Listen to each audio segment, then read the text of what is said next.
Bienvenidos y bienvenidas a este nuevo episodio. Hoy hablaremos de un tema que, aunque nació en los primeros siglos de nuestra historia, sigue marcando la realidad actual, la corrupción.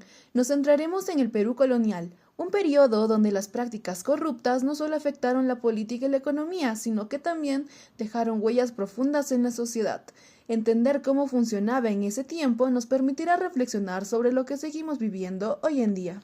Para situarnos, volvamos al virreinado del Perú. En aquel entonces, el poder estaba en manos del virrey y de una élite de funcionarios que representaban a la corona española. La economía giraba en torno a la minería de la plata, el comercio controlado y los tributos que recaían principalmente sobre la población indígena. Socialmente, existían jerarquías rígidas y una enorme desigualdad. Mientras los españoles y criollos se beneficiaban de privilegios, los indígenas soportaban la carga más pesada. En este contexto, como señala el historiador Alfonso Quirós, la corrupción se convirtió en un sistema normalizado de gobierno. El clientelismo, el abuso de poder y la venta de cargos eran prácticas frecuentes, que permitían a ciertos grupos enriquecerse a costa del resto de la sociedad. Un caso muy representativo de la corrupción en el Perú colonial fue la venta de cargos públicos. Desde el siglo XVII, la corona española permitió que puestos como los de corregidor, alcalde mayor o tesorero se vendieran al mejor postor. Estos oficios no se otorgaban por mérito, sino por dinero. En teoría, el dinero recaudado debía financiar las arcas de la monarquía que enfrentaba crisis y guerras en Europa, pero en la práctica abrió puertas a nuevos abusos sistemáticos.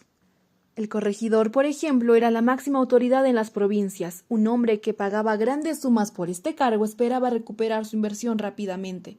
¿Cómo lo hacía? Exigiendo tributos desproporcionados a los indígenas e imponiendo repartos forzosos de mercancías. Es decir, obligaba a las comunidades a comprar productos que no necesitaban a precios inflados, o desviando los recursos de la minería y del comercio hacia el contrabando.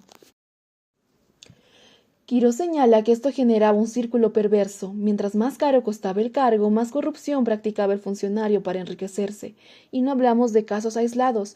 En el Cusco, por ejemplo, varios corregidores fueron denunciados durante la revisita del virrey marqués de Castelfuerte, en la década de 1720, por cobrar tributos a indígenas que estaban legalmente exentos, usaban la fuerza, falseaban cuentas y hasta contrataban con la complicidad de caciques y curas locales. En Huancavelica, donde se explotaba la mina de mercurio indispensable para la producción de plata en Potosí, los corregidores y oficiales desviaban parte del mineral hacia el contrabando. Además, descuidaban las reparaciones de la mina para ahorrar gastos, provocando constantes accidentes mortales en los trabajadores indígenas. Los abusos de reparto mercantil también fueron insoportables en regiones como la Sierra y la Selva Central. De hecho, fueron una de las causas directas de la rebelión de Juan Santos Atahualpa en 1742 y más adelante de la Gran Rebelión de Túpac Amaru II en 1780, que no solo cuestionaba el dominio español, sino que denunciaba abiertamente la corrupción y explotación de los corregidores. El historiador Heraclio Bonilla explica que este sistema de venalidad de cargos convirtió al Estado colonial en una máquina corrupta. La justicia se debilitó, el poder político se mercantilizó y el aparato administrativo se volvió un instrumento para enriquecer a unos pocos. Así, la venta de cargos no solo significaba corrupción, sino que afectaba directamente la vida cotidiana de los pueblos y sembró una desconfianza hacia las instituciones que perduró hasta mucho después de la independencia. ¿Por qué se daba esto? Las causas fueron principalmente la ambición de enriquecimiento rápido, la falta de controles desde España y la profunda desigualdad social que colocaba a los pueblos indígenas en una situación de indefensión. Las consecuencias, como explica Quirós, fueron claras: el abuso sistemático contra comunidades enteras, el debilitamiento de la justicia, la concentración de riquezas en manos de pocos y un profundo resentimiento social. Este sistema no solo frenó el desarrollo del virreinato, sino que dejó una herencia de corrupción que se trasladó a la República y que aún hoy sigue retrasando nuestro crecimiento. Con el paso del tiempo, algunas prácticas han cambiado. Hoy existen instituciones de control, leyes anticorrupción y una mayor fiscalización pública. Sin embargo, persisten patrones que vienen desde la colonia: el clientelismo, el favoritismo y el uso de poder para beneficio propio. Jorge Basadre hablaba de la promesa incumplida de la República, justamente para señalar que los vicios coloniales sobrevivieron y se adaptaron a la vida republicana. Esto demuestra que, aunque las formas se transformaron, la corrupción sigue siendo un obstáculo central para el desarrollo del país.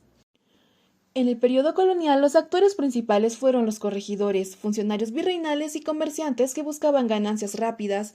Sus motivaciones eran claras: enriquecerse en el menor tiempo posible. Frente a ellos, la población indígena era la más afectada, pero también mostró resistencia. La rebelión de Túpac Amaru II en 1780 no solo fue un levantamiento contra el dominio español, sino también una protesta contra los abusos y la corrupción de los corregidores. Esta resistencia demuestra que la sociedad no fue pasiva, sino que buscó defenderse frente a las injusticias. En resumen, la corrupción en el Perú colonial fue mucho más que un problema administrativo. Estructuró la política, la economía y la vida social del virreinato. Sus causas y consecuencias nos ayudan a entender por qué la corrupción sigue siendo un desafío tan grande en la actualidad. La historia nos deja una lección clara: si no enfrentamos la corrupción con decisión, seguiremos repitiendo los mismos errores.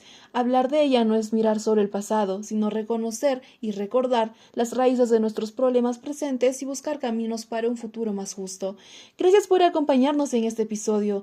Nos reencontraremos en el próximo podcast, donde seguiremos reflexionando sobre nuestra historia y nuestra sociedad.